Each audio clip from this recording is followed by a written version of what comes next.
며칠 전에 한 식당에서 점심을 먹는데 식당이 맛집인지 처음 가본 식당이었음에도 불구하고 이렇게 손님들이 많이 점심시간에 붐비시더라고요. 동태찌개를 시켜서 이렇게 먹었습니다. 추운 날 뜨끈한 동태찌개 추천드립니다. 주문을 하고 이렇게 딱 식당에 앉아 있는데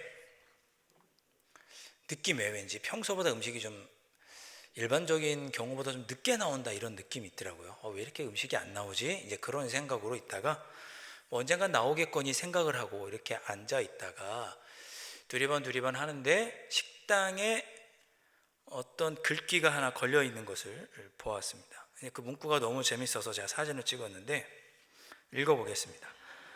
기다리기 지루하시죠? 지루하신 분은 주방에 문의하셔서 마늘이나 양파를 까주시면 좋겠습니다. 멸치도 있습니다. 이렇게 써 있습니다. 네. 당돌하죠? 어떻게 손님 보고 기다리는 동안에 마늘, 양파를 좀 까달라고 하는지 그만큼 맛에 자신이 있는 것 같기도 하고, 저 문구를 보니까 든 생각이 많은 분들이 음식이 빨리 안 나오냐고 왜 이렇게 안 나오느냐고 주인에게 여러 번 물어봤나 보다, 이제 그런 생각이 들었습니다. 그러니까 나갈 때 보니까 주방에 이제 한 분만 요리를 하시고 설거지 하시는 분 계시긴 하지만 요리를 담당하시는 분은 한 분이시더라고요. 사람들이 얼마나 기다리지 못하고 재촉했으면 저런 문구를 써놨을까, 그런 생각을 해봤습니다. 한때 세계 1위 부자였던 빌 게이츠는 자기 회사 앞에 점심을 먹으러 나가면, 샌드위치를 먹으러 가면 줄이 길게 서 있어도 여유롭게 기다리면서 샌드위치를 먹었다고 하는데, 현대인들이 점점 이제 기다리지 못하고 조급해하는 것을 이런 데서도 잘 살펴볼 수가 있었습니다. 요즘 사람들 참 기다리기를 힘들어한다, 그런 것에 어떻게 좀 공감이 되시나요? 예. 가수 성시경 씨가 이런 얘기를 했습니다. 여러분, 성시경이라는 가수를 아시나요? 그런 가수가 있습니다. 근데 그 가수가 발라드 노래를 부르는 가수인데 이제는 발라드의 시대가 아니다, 그런 얘기를 방송에서 한번 했습니다. 이게 무슨 얘기인가 하면 더 이상 사람들이 기다릴 줄 모른다는 거예요. 예전에 같으면 남녀 사이에 이렇게 서로를 기다리고 편지를 쓰면 답장이 올 때까지 기다리고, 이런 애틋한 마음, 전화를 하고 싶어도 즉각 할 수 없어서 전화할 수 있는 시간을 기다리고, 또 공중전화를 해도 짧게밖에 할 수 없는 그런 상대방을 애틋하게 그리워하고 기다리는 그런 감정이 있을 때 발라드 그 노래가 되는 건데, 지금은 그렇지 않다는 거죠. 심지어 남녀 간에 헤어져도 지금 상대방이 헤어진 내 남자친구, 여자친구, 전 남자친구, 여자친구가 뭐 하나 궁금하면 요즘은 인스타그램이나 페이스북, 카카오톡 프로필 사진을 보면 그때그때 바로바로 알 수가 있는 거죠. 인스타그램 사진을 딱 보고 나랑 헤어지더니 제주도 여행 갔네, 이게 바로 알 수 있는 거죠. 딴 사람 생겼구나, 이렇게 바로바로 아는 거예요. 그래서 상대방에 대한 그리움, 애틋함을 가질 수 있는 기다림의 시기가 사라져 버렸기 때문에 그런 시대에 발라드는 더 이상 먹히지 않는다, 그런 이야기를 했습니다. 듣고 보니까 또 그럴 것 같기도 하고, 자꾸 가요 얘기를 해서 그렇지만 한 가수는 그런 얘기를 합니다. 음악평론가인데, 현대 가요는 트로트 말고 따단 이런 트로트 말고 현대 요즘 대중가요는 1절과 2절 사이에 간주가 없답니다. 1절 듣고 바로 2절이에요. 1절과 2절 사이에 예전엔 간주가 있었거든요. 3, 40초 간주가 있었는데 라디오를 듣다가 간주가 나오면 이제 사람들이 다른 데로 돌리는 거예요, 채널을. 다른 음악을 듣는 거예요. 그래서 1절과 2절 사이에 그 30초, 40초 되는 간주가 사라졌다고 합니다. 지금 현대가요는 다 간주가 없대요. 사람들이 기다리지를 못하는 거예요. 기다리지를 못하는 거예요. 프랑스어로 기다림이라고 하는 단어를 아탕트, 이렇게 발음을 합니다. 이 아탕트라고 하는 이 프랑스어는 기다린다라는 의미와 더불어서 기대한다라고 하는 의미가 함께 담겨 있습니다. 그러니까 기다리는 것은 기대하는 것과 딱 연결이 되는 거죠.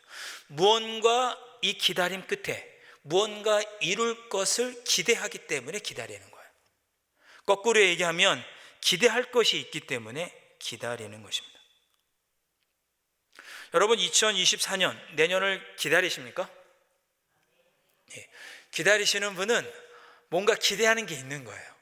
네, 새해에는 어디 좀 좋은 데 가볼까? 뭐 이런 것도 기대할 수 있고, 사업이 새해에는 좀 잘 되지 않을까? 뭔가 기대하는 것이 있기 때문에 기다리는 것입니다. 모든 일에는 여러분 기다림이 필요합니다. 네, 사발면도 3분은 기다려야 하고, 네, 아무리 맛있는 과일도 익을 때까지 기다려야 합니다. 어린 갓난아기가 걷기까지 평균 2,000번 넘어진다고 하죠. 넘어지는 걸 기다려줘야 합니다. 잘 아는 것처럼 발명가 에디슨은 전구를 발명하기까지 2,000번의 실패를 거듭했다고 하죠. 기다려줘야 합니다. 기다려줘야 합니다. 1972년 스탠퍼드 대학의 심리학 교수인 월터 미셸이 우리에게 마시멜로 실험이라는 이름으로 알려진 이 실험을 했습니다. 마시멜로 실험. 이것이 뭐냐면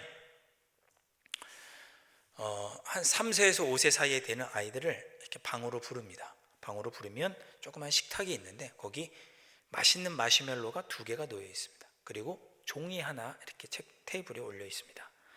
그러면 선생님이 아이들을 불러놓고, 선생님 잠깐 나갔다 올 건데 선생님이 나갔다 오는 동안 마시멜로가 먹고 싶은 사람은 종을 한번 흔들고 마시멜로를 먹으렴. 그런데 선생님이 나갔다 올 때까지 참고 기다리는 사람에게는 마시멜로를 2개 다 먹을 수 있게 해줄게. 이렇게 제안을 합니다. 그리고 이제 실험을 한 거예요. 선생님이 이제 잠깐 밖에 나간 거죠. 그리고 그동안 이 아이가 마시멜로를 먹는지 안 먹는지를 이제 관찰한 겁니다.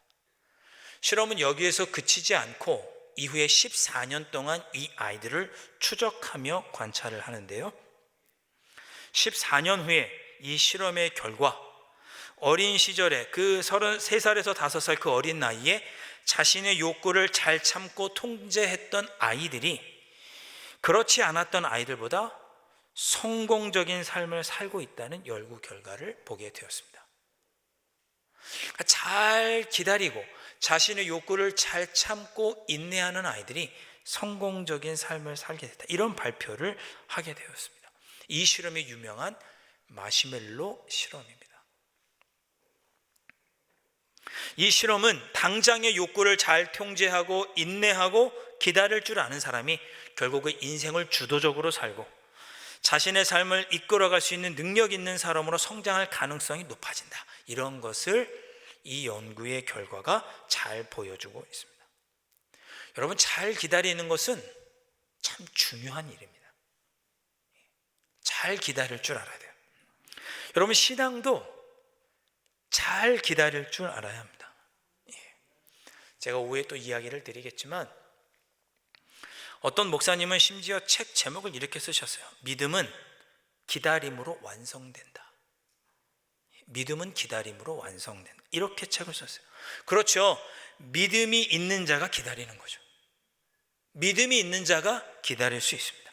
기도하고 우리는 그 기도가 응답되기까지 기다립니다. 기도하자마자 바로 이루어지지 않는다고 원망과 불평하지 않죠. 내가 기도하면 하나님께서 응답해 주실 줄 알고 기다립니다. 믿음이 있는 사람이 기다릴 수 있는 것이죠. 진정 믿음은 기다림으로 완성된다, 이렇게 말할 수 있습니다.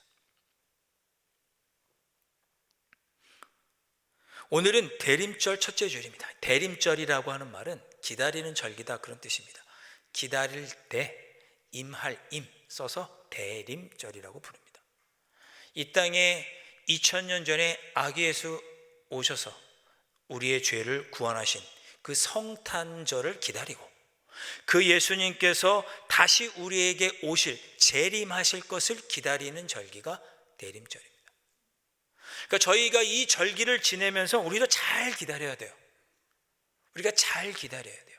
대림절은 성탄절 4주 전부터 지키는 절기죠. 우리는 마시멜로 이 실험을 했던 사람들처럼, 그 어린이들처럼 우리는 지금 당장의 것에 일희일비하는 사람들이 아니죠. 우리에게 장차올 재림하실 예수 그리스도를 소망하면서 우리가 오늘 이 땅에서 우리가 누리게 될 그 모든 것들을 인내하고 자기 자신을 절제하면서 살아가는 사람들이 바로 우리 그리스도인들입니다. 천국을 소망하고 천국을 기다리면서 우리에게 장차 예비된 상급이 있음을 기대하면서 오늘을 기다리는 사람들이 그리스도입니다. 그렇게 잘 기다리도록 특별히 준비된 이 절기가 바로 대림절입니다. 기다리는 일은 우리에게 반드시 필요한데 신앙도 우리에게 잘 기다릴 수 있는 귀한 절기를 주셨으니 여러분 이 절기 대림절을 잘 기다리면서 보내실 수 있기를 주님의 이름으로 축원드립니다. 2000년 전에 우리를 구원하기 위해서 하늘 영광 보좌 버리시고 이 땅에 오신 예수님, 그 성탄을 기다리시고 다시 오셔서 우리를 회복해 하실 것을 소망하면서 이 대림절을 보내실 수 있기를 주님의 이름으로 축원드립니다. 자, 그러면 우리가 이 대림절을 기다리면서 잘 보내야 하는데 어떻게 우리가 잘 기다릴 수 있을까? 어떤 모습으로 기다려야 할까? 몇 주 동안 우리가 함께 살펴보려고 합니다. 우리가 어떻게 이 대림절을 기다려야 할까? 여러분들에게 제안 드리기는 오늘 설교의 제목처럼 찬양하면서 기다리실 수 있기를 바랍니다. 자, 오늘 말씀 보시면 시편 107편 앞에 보면 제5권 이렇게 써 있습니다. 성경책을 하도 안 갖고 다니셔가지고 그죠? 성경책을 보시면 시편 107편 앞에 제5권 이렇게 써 있습니다. 그러니까 시편이 크게 5가지의 묶음으로 되어 있는 책이라는 거예요. 그러니까 시편 107편부터 150편이 한 권의 책입니다. 제5권이에요.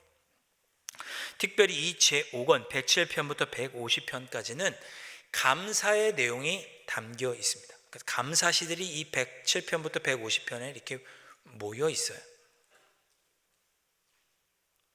시편 107편은 이 제5권의 시작이라고 할 수 있는데 이 5권의 첫 말씀이 시편 107편 1절 말씀이죠. 1절 말씀, 여호와께 감사하라 그는 선하시며 그 인자하심이 영원하미로다. 그래서 감사로 시작하고 있습니다. 시편 5권의 마지막 절인 150편 6절 말씀은 이렇게 마무리되고 있습니다. 호흡이 있는 자마다 여호와를 찬양할지어다 할렐루야 아멘. 감사로 시작해서 찬양으로 끝나는 것이 시편 5권입니다. 여러분 감사와 찬양은 이렇게 아주 밀접하게 연결이 되어 있죠. 감사하면 우리는 자연스럽게 찬양하게 되어 있습니다.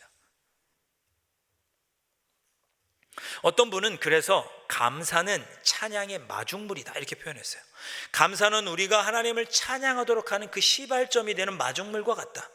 그리고 찬양은 그 감사의 열매다 이렇게 표현하기도 했습니다. 그만큼 감사하는 자가 찬양할 수 있습니다.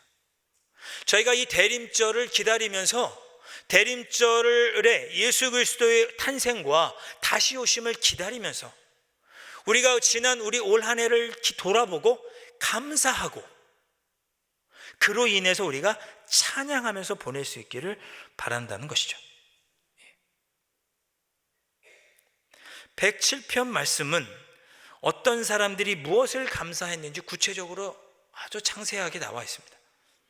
먼저 4절부터 9절 말씀을 보면 광야 사막길을 건넌 사람들이 여호와 하나님께 감사하고 찬양한다라고 고백하고 있습니다.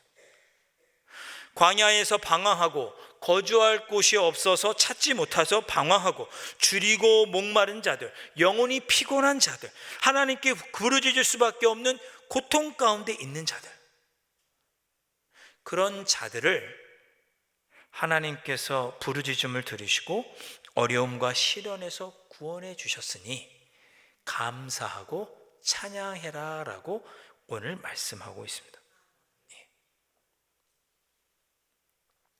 이런 사람들이 하나님의 구원의 은혜를 입었습니다. 하나님께서 정말 어찌할 바를 몰라 갈 길 몰라 방황하는 자들에게 바른 길을 주시고 거주할 곳을 찾지 못하는 자들에게 머물 성읍을 주시고 줄이고 배고픈 자들에게 먹을 것을 주시고 줄인 영혼에게 좋은 것으로 채워주셨으니 그 하나님께 감사하고 찬양해라. 이것이 시편 107편입니다. 오늘 다 읽지는 못했지만 이어지는 모든 내용이 다 그런 내용입니다. 10절부터 16절에서는 감옥 쇠사슬에 매여 있는 자들에게도 구원해 주셨으니 감사해라 라고 권면합니다. 17절부터 22절에서는 질병에서 우리를 구원하여 주셨으니 감사해라. 23절부터 32절에서는 우리를 풍랑 같은 바다, 그런 곳에서 풍랑 같은 삶에서 구원해 주셨으니 감사해라. 33절부터 38절에서는 비옥한 땅을 하나님께서 마르게도 하시고 마른 땅을 또한 비옥하게도 하셨으니 그런 전능하신 하나님께 감사해라.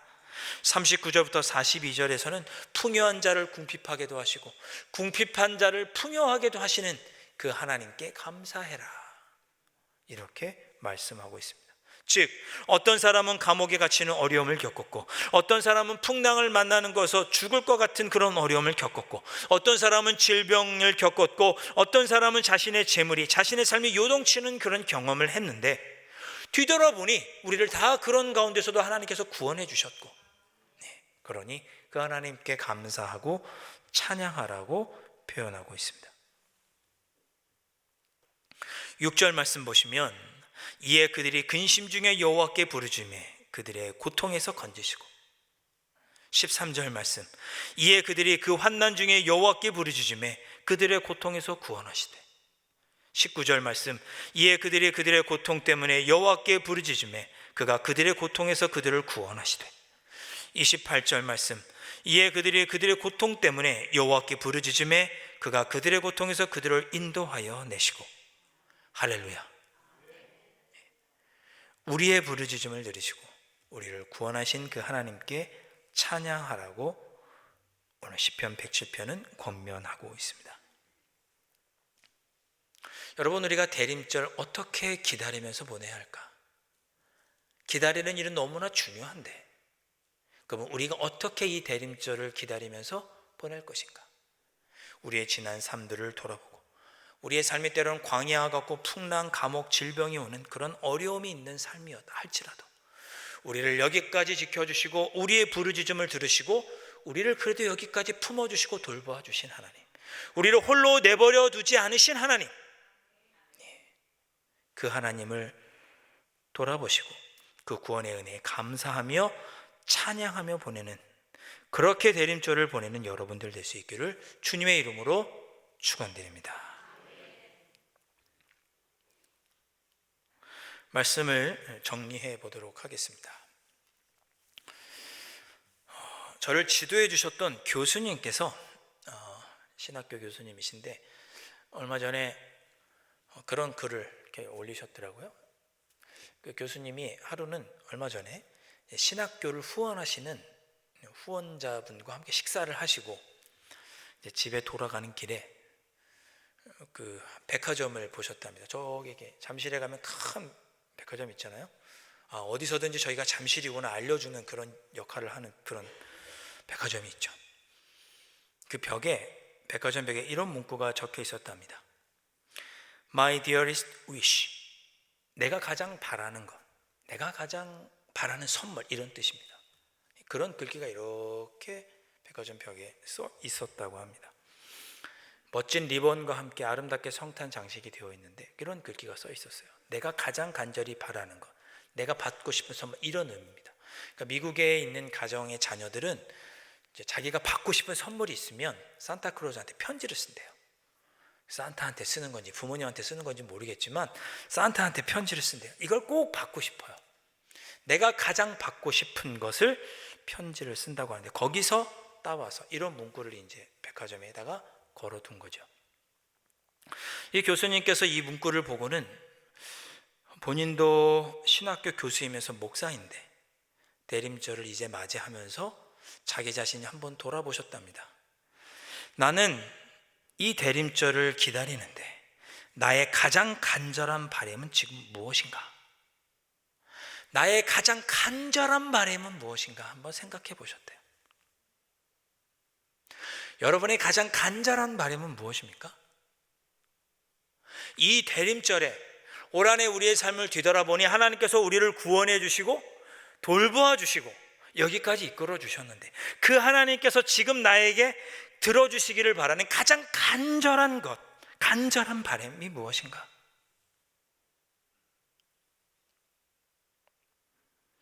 대림절을 시작하면서 우리가 내가 가장 간절히 바라는 그것을 우리 주님께서 이루어 주시기를 간절히 바라면서 이 대림절을 또 그 기다림 속에 보낼 수 있는 저와 여러분들이 될 수 있기를 바랍니다. 2000년 전에 이 땅에 오셔서 우리를 구원하시고 회복시켜 주신 예수님, 다시 재림하셔서 우리를 온전히 하나님 나라로 이끌어 가시고 우리의 삶을 회복시켜 주실 그 예수님, 그 예수님을 기다리면서 우리의 삶을 구원하시고 약속한 것을 이루어 주시고 회복시켜 주실 예수님을 기다리면서 그 예수님께서 나의 삶에 이루어 주기를 바라는 가장 간절한 바람, 그 바람이 이번 대림절 기간에 이루어지기를 바라는 간절한 희망을 품고 이 대림절을 보내는 여러분들이 되실 수 있기를 주님의 이름으로 축원드립니다. 이 대림절 기간에 여러분들의 간절한 바람이 다 이루어지실 수 있기를 주님의 이름으로 축원드립니다. 한 분이 저에게 시집을 선물로 주셨습니다. 이런 시가 있습니다. 늦게 피운 들꽃 하나, 가을바람 스산한 들녘, 늦게 피운 들꽃 하나, 바람결에 홀로 서 있다. 들꽃처럼 서 있는 사람, 늦을수록 오래 핀단다. 바람이 말해주고 가네. 좋죠? 네. 이 시를 읽으면서 그런 생각이 들었습니다. 짧은 시였지만 어쩌면 내 삶에 아직 꽃이 안 피었어도 괜찮구나. 좀 늦게 피면 어때? 피면 오래 필 건데. 그렇죠? 내가 마음속에 품고 있는 간절한 바람, 아직까지 좀 이루어지지 않았다고 해도 주님께서 언젠가 들어주실 것이고 이루어지면 오랫동안 피어 있을 것인데, 지금 내 마음속에 하나님께서 우리를 선한 길로 인도하여 주실 줄 믿고 간절한 소망을 이루어 주실 줄 믿고 기다리는 그 기다림을 이 대림절 기간에 저와 여러분이 가질 수 있기를 바랍니다. 우리를 선한 길로 인도하실 하나님께서 내가 가장 간절히 바라는 것을 우리가 아뢰면 들으시고 이루어 주실 줄 믿고 늦게나마 우리를 활짝 피게 하여 주실 줄 믿고 그렇게 하실 우리 하나님을 기다리면서 입술로 그 은혜를 찬양하면서 보내시는 저와 여러분이 될 수 있기를 주님의 이름으로 축원드립니다. 기도하겠습니다.